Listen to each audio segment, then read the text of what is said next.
Welcome, in front of me is a OPPO A79, and today I'll show you a couple tweaks and the tricks you can do on this device.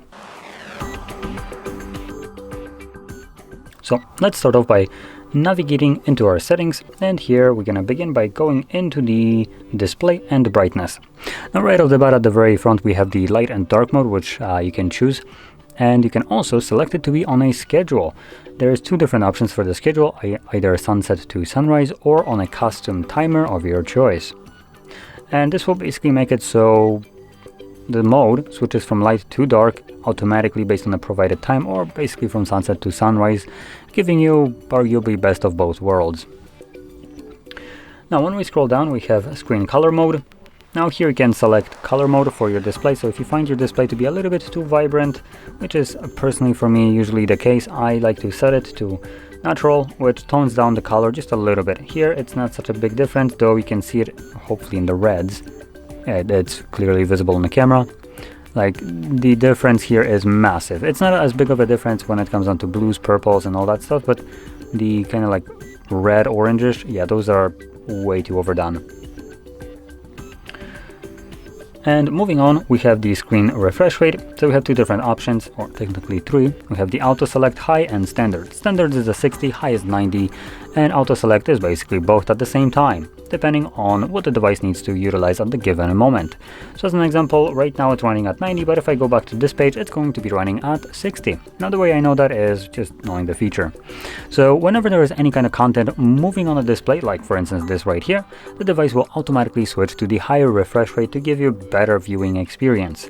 But when there is nothing moving like the previous page, then it will automatically drop to 60 to preserve battery life. Now, if you're planning to only prioritize battery life on this device, then I recommend changing it to standard. For everyone else, the default option that is selected will be probably the better option.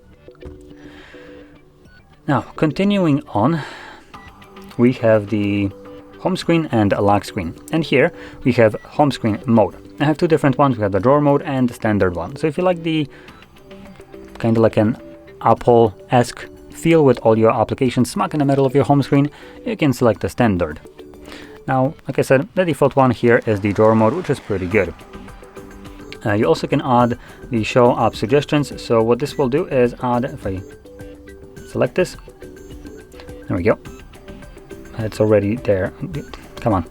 So you can see we get this little row right here of suggested apps. Those will be changing based on what apps you use frequently, and they will be showing up right here when the device thinks that you might be looking for this kind of application. Sometimes it might be hit, sometimes it might be a miss.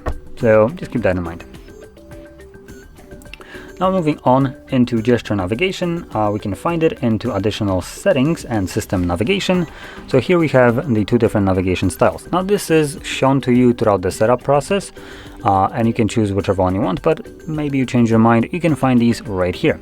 Now one thing that you didn't have throughout the setup process if you use gesture navigation is the hide gesture guide bar, which is already actually enabled by default. At least I think it is.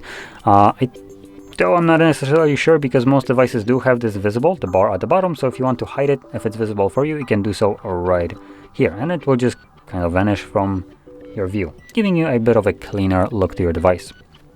Now anyway, with that being said, that's basically it for the tweaks and tricks I want to show you. So if you found this very helpful, don't forget to hit like, subscribe, and thanks for watching.